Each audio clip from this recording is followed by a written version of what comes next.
I always take the bloodstained anything. Another question. In 2013, NerdHQ hosted a panel for the cast and crew of the Hannibal television series. It was at this panel in particular when actor Hugh Dancy and writer Brian Fuller made contact with the leader of an online cult. Brian, I've got Freddie on the phone. Could I get a real quick, can she say hello? Yes. Can I please the mic? I don't know if it's going to show up. Freddie, are you there? Yes, we can hear you, Freddie. Hey, we wish you were here. Thank you so much for having me. I have a question for Will Graham. I'll take that. Thank you, Graham. I know that things between you and I have been bad at best, but if I can't break you out of jail, would you come on a road trip for justice with me? I'm right here. This individual on the other end of the phone refers to themselves as Freddie, but this is not their actual name. In fact, it's just a cover-up, because this individual was on the run. Prior to being identified, this Freddie was a part of a number of online communities that roleplay as characters from the Hannibal TV show. In specific, the individual on the other end of the phone is portraying Freddie Lowndes, hence why they are having an in-character conversation with the members on the panel. And while the audience laughs along with Freddie, they are blissfully unaware of what Freddie has done. Freddie, missing you. Where are you?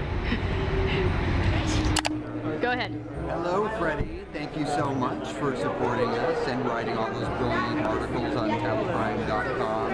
You've been fantastic, and I can't tell you how much I appreciate it. So hopefully next year we'll see you at the Comic-Con. These two videos, along with a number of others, can be found on tattlecrime.com, a website run by none other than our Freddie in question, or the individual pretending to be Freddie.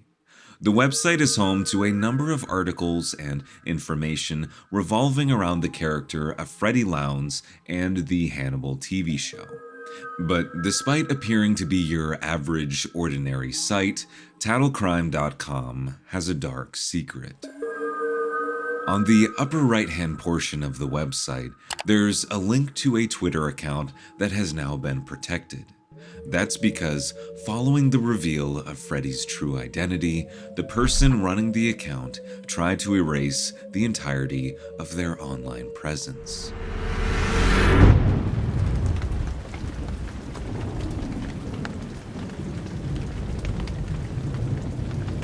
It wasn't until a few nights ago when I received an email from a woman who knew the true identity of Freddie.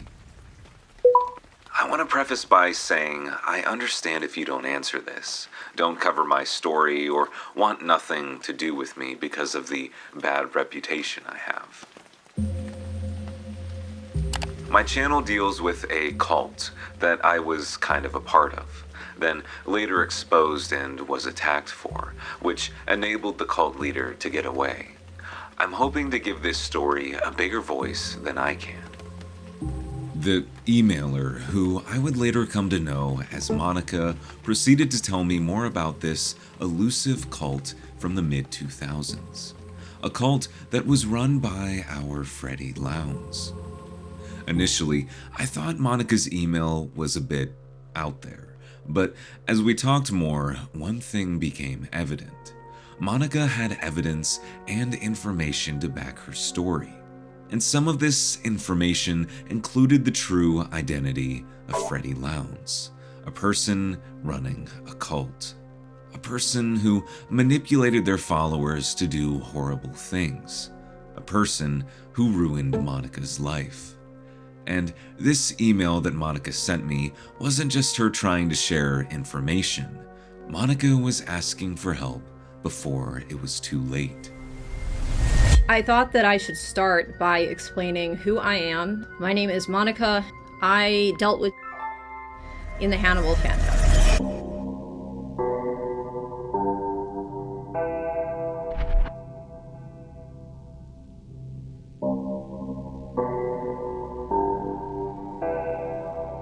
When doing research for this video, I was kind of shocked at how easy it was to find information on certain people. And I'm not talking about like celebrities or household names. I'm talking about people like you, people like me. There's something referred to as people search sites, which are websites that publish your personal information. This can be stuff like your finances, your date of birth, your education, and these sites are pretty easy to find. So out of curiosity, I actually searched my own name, and I was really surprised at how much information on me is out there. And so it turns out that these people search sites gather this information from data brokers. Basically, these are people who grab your information and sell them to larger corporations. And if this bothers you like it bothers me, I have a solution. Thanks to today's video partner, Incogni, you are now able to stop these data brokers and request the removal of your personal information from sites where it has already been posted. The best part is that this entire process is automated, so once you give Incogni permission to work with you, they will contact these data brokers on your behalf. By visiting the exclusive link below, incogni.com/somethingsinister, you get 60% off an annual plan. Not to mention, the first 30 days are completely risk-free. The year is 1997. PlayStation has just released the 7th installment in the Final Fantasy series. The game was huge, selling millions of copies by the end of the year. Both critics and fans mutually agreed that the game was one of, if not the best in the series. But some of these fans, however, developed an unhealthy relationship with certain aspects of the game.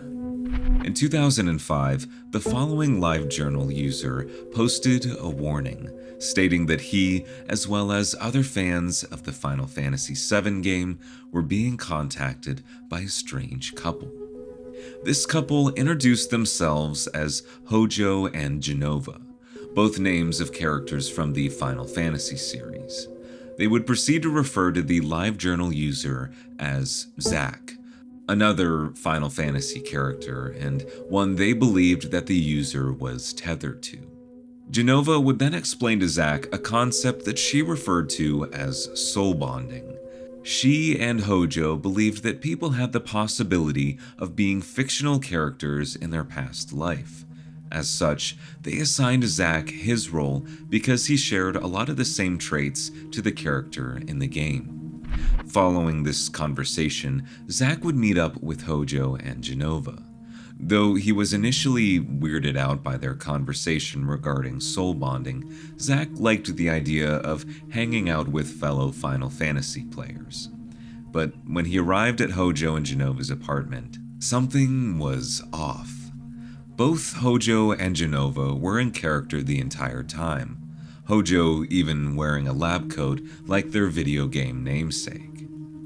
The longer that Zack spent with these two, the more individuals he was introduced to who also claimed to be soul bonded to Final Fantasy VII characters.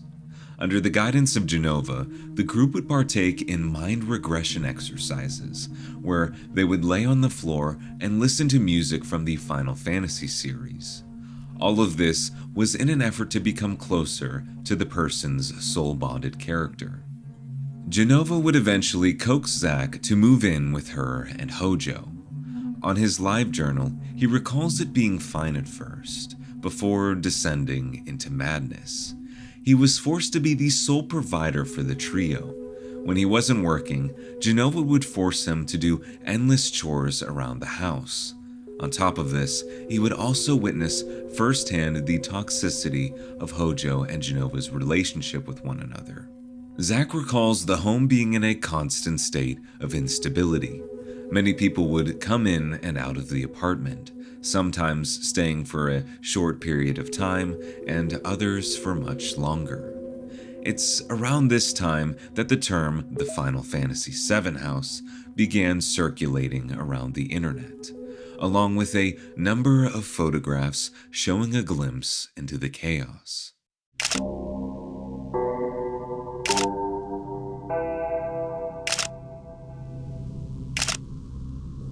The Final Fantasy house was a mess.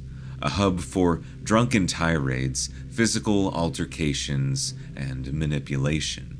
Hojo and Genova ruled over everything and everyone in the house, and Zach couldn't take it much longer.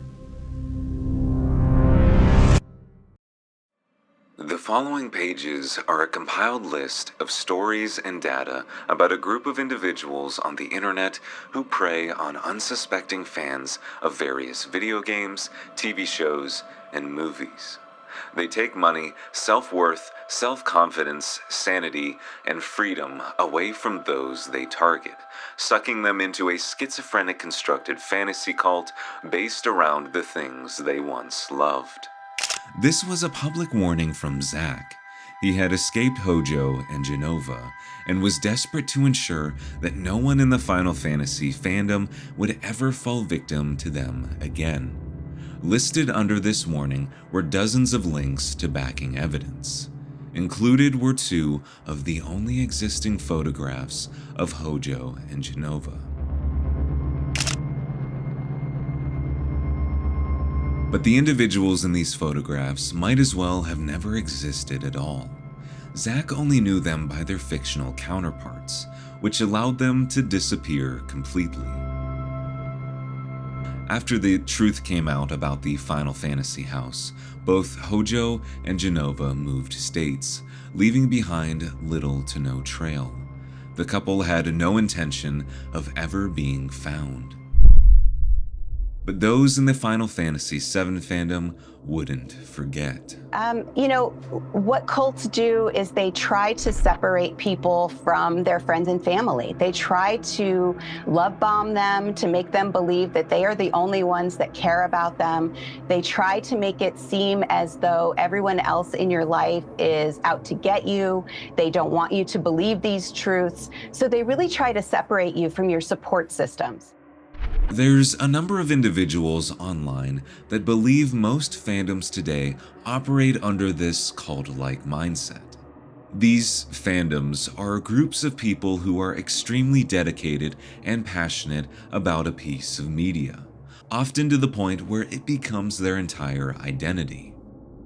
When Zach's warning started getting attention, many people began to draw parallels between what was going on at the Final Fantasy VII house and a cult mentality, with the first and foremost being the unwavering hold that Hojo and Genova had on people like Zach and other members of the house. Zach, as well as other newcomers, were never given the option to choose which characters they wanted to soul bond with. These were always designated by Hojo or Genova. And as it would later be revealed, these soul-bonded connections were assigned with a very dark intention. The longer I spoke with Monica, the more I began to realize that the theories that Hojo and Genova were running a cult seemed to be more and more plausible. She greatly believed, or wanted people to think that she believed, in something called soul bonding. Though this can be many things, and it can mean many things to many different people, what she believed it meant was that somebody had the soul of a fictional character, and that person needed to be, like, woken up to it or something. With the Final Fantasy house having metaphorically crumbled to the ground following Zach's public warning, Hojo and Genova needed a new fandom to prey upon, and new aliases to cover up their tracks.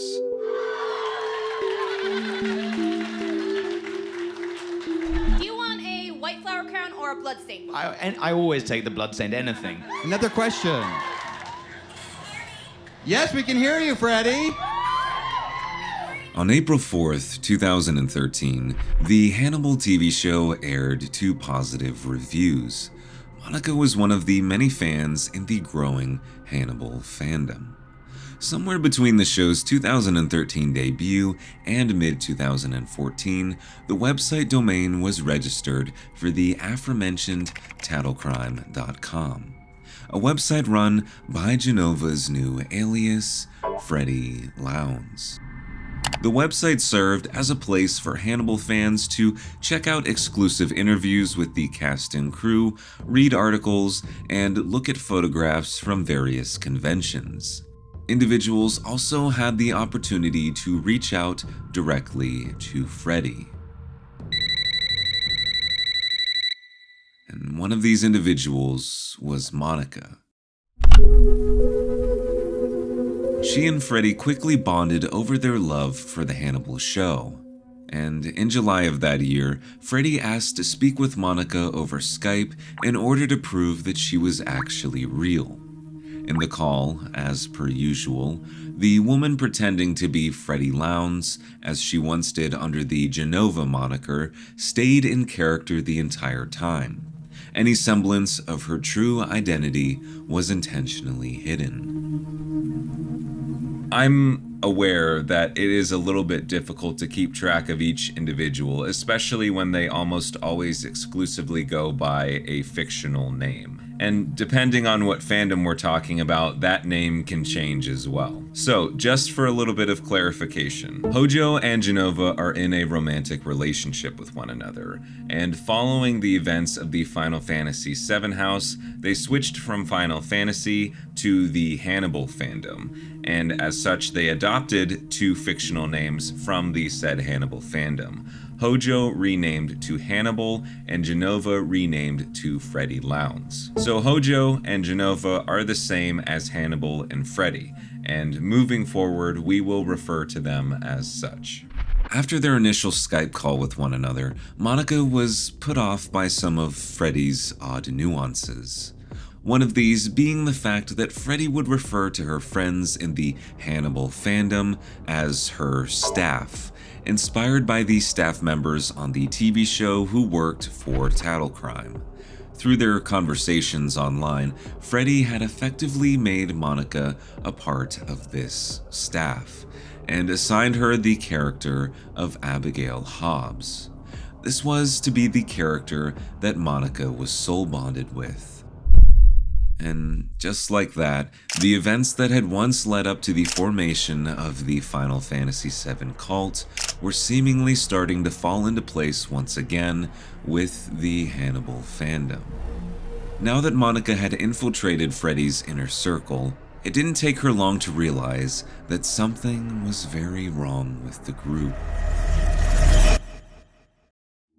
She started to talk to me about like religious stuff, specifically reincarnation and spiritual things, and she asked me if I believed in reincarnation, and I said, well, I don't not believe in it, but I also am not sure there's any proof that it's real or that it actually happens, so I wouldn't say that it's wrong or it doesn't exist or I don't believe in it, but I also don't know if there's any accurate proof or anything like that. Monica and Freddie's relationship became rocky early on.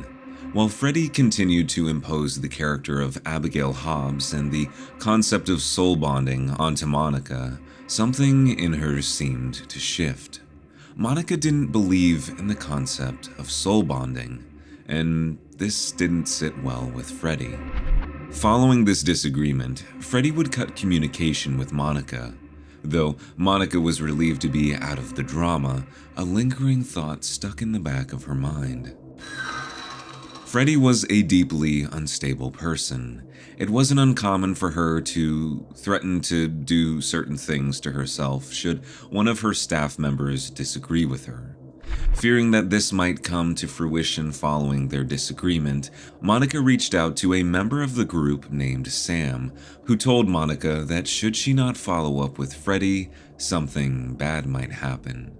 Because of her fear, Monica reached out to Freddie and apologized for their disagreement, but this would only mark the first of many arguments between the two. And as they continued talking over Skype, Monica began to notice something disturbing that Freddie was doing to her followers. Soul bonding, Freddie's belief that individuals in the world today could be reincarnations of fictional characters. For Freddie and Hannibal, this wasn't just a fantasy or part of some role-playing game. This was real life. But what Monica would come to find out is that the reason Freddie was in charge of assigning each person their soul-bonded character was for her own intimate desire. If Freddie viewed someone in the group as attractive, she would assign them a fictional character that she wanted to sleep with. Upon engaging in the activity, it would be the closest thing to sleeping with a fictional character as humanly possible. For Freddie, it was never about role-playing or engaging with people who shared a similar interest. It was all about getting what she wanted. And, as I would later learn, one of these individuals was a girl named Lauren, who had met Freddie when she was still underage.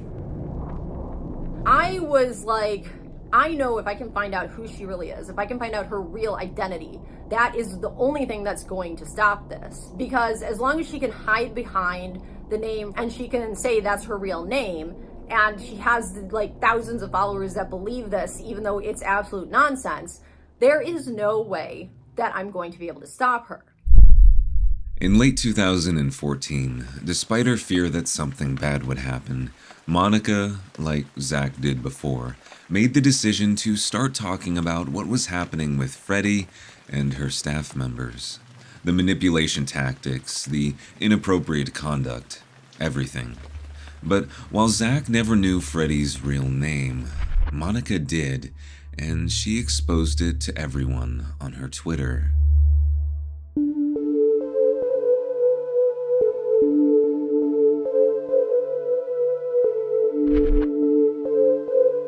Jennifer Cornett, the mastermind behind it all.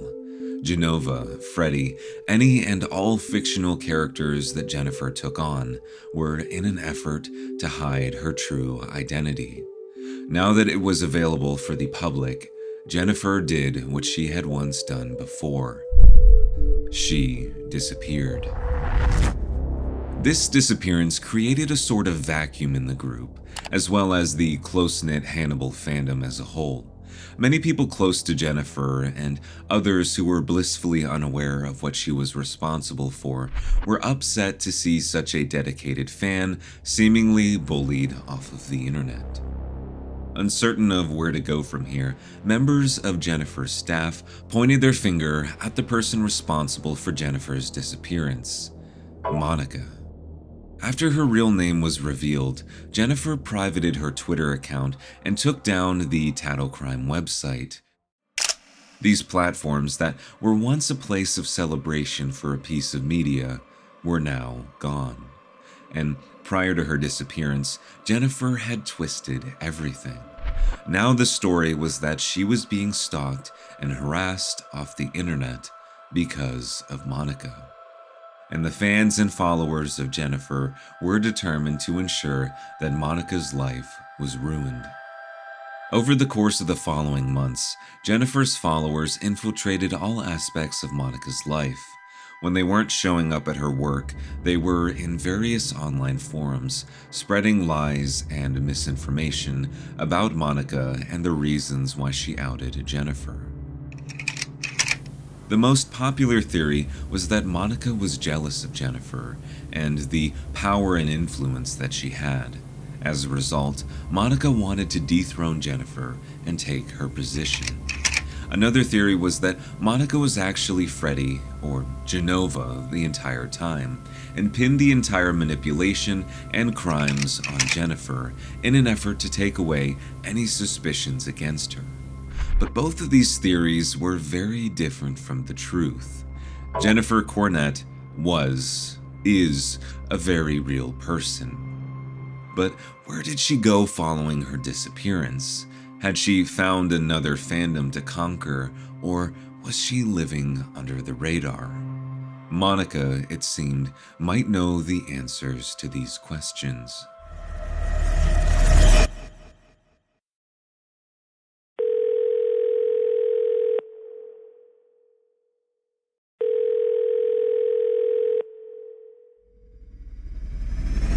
like, you don't have to get into any sort of like specifics. Like, I don't want to, dox Jennifer or anything like that. But do you or does anyone know like her current status today? Like, I know she went from, the Final Fantasy VII to Hannibal. Like, is she a part of any other fandom today, or is she just like MIA or?